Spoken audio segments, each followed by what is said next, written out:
Lauren, and I am so excited that you downloaded the 7-minute self-care session. I wanted to give you a little bit of insight into why I created this worksheet and why I created it the way I created it. So I found with working with clients, people's mornings are kind of crap.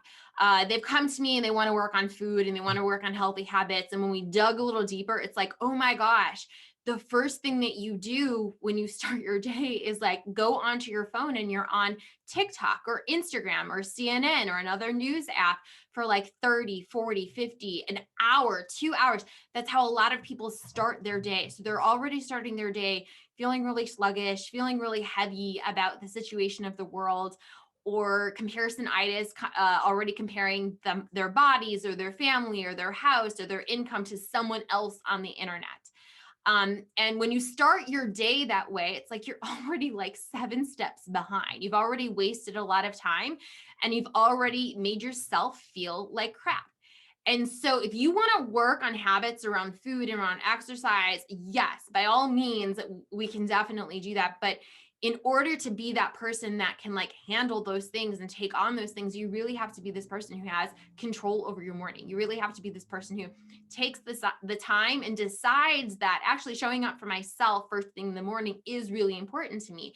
Once you become that person, and you have that belief in that identity, it becomes easier to tackle the other things in life. So why I created this worksheet the way I created it. So this actually is the big workbook that I use when I meet with my one-on-one clients, my Year of Growth clients. And we work through this. This takes about 40 to sometimes 60 minutes. And we go through activities every single morning. We actually meet one-on-one to go through this. So there's that accountability piece. What I found was when I gave this to someone else and we weren't meeting for that 40 to 60 minutes, they didn't do it consistently. It was a lot to expect them to do that. They weren't in the habit of showing up at all to now go from 0 to showing up for 40 or 60 minutes. It just wasn't happening consistently. And so I, as a teacher, had to step back and be like, where did you go wrong with this? Okay, cool. We actually need to scale back. You cannot ask people to go from 0 to 100. You cannot ask people to go from A to Z. Even if all of these things are things that you're able to do, like you're an intelligent adult, even though you know how to do these things, you haven't established the habit of being the person who does these things first in the morning. So that's what I scaled back then. Instead of 40 minutes, instead of 60 minutes, let's start with 7 minutes. 7 minutes is less than 1%. I think it's like about half of a percent of your day. There's 1,440 minutes in a day. By becoming the person who shows up and does something for themselves first thing, that's going to help you establish that habit, and then you can add more later. In Atomic Habits, he talks about establishing your routine, standardize things first, and then optimize. Standardize the habit that you want, and then add to it, refine it, change it a little bit, but like actually get into the habit of doing something for yourself. Get into the habit of not checking your phone first thing in the morning. The idea for both of these things is actually came when I was struggling about a year and a half ago, 2 years ago. Just had moved back to Chicago, had no boss, and I was like, oh my gosh, like how do I even manage my day? And I really struggled with like, what am I supposed to be doing every day? And when you don't know what you're supposed to be doing, you fall back to your default. And what is all of our defaults when we're bored for a millisecond? We go on our phones, right? So I was like on my phone for like 2, 3, 4 hours a day, sometimes in the morning, like not getting anything done.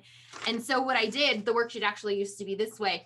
I went through and I was like, what do you need to do first thing? And it stayed the same every morning. I knew exactly what I was supposed to do. There was no variety. And that's actually a good thing. Establishing that routine. Sometimes we think like, oh no, I want it to be fun. Okay. But then you don't know what you're supposed to be doing if it's always changing. You're not giving your brain the time to like actually create that neural pathway. If you're a teacher or you have kids, in a classroom, this is what you would do. You want kids to know and expect, first we do reading and then we do math and then we go to lunch and then we go to recess. Kids need routine, and we as adults, we also need that. We think that life's going to be a lot of fun if it's just like all over the place, but the truth is when life is all over the place, it takes a lot of time out of your day because you're scrambling, and it leaves less time for the actual fun parts of life. So the self-care session, it's 7 minutes you go through. I do have it set up so that you do it on weekends as well. Remember, it's 7 minutes. 7 minutes. You can handle that.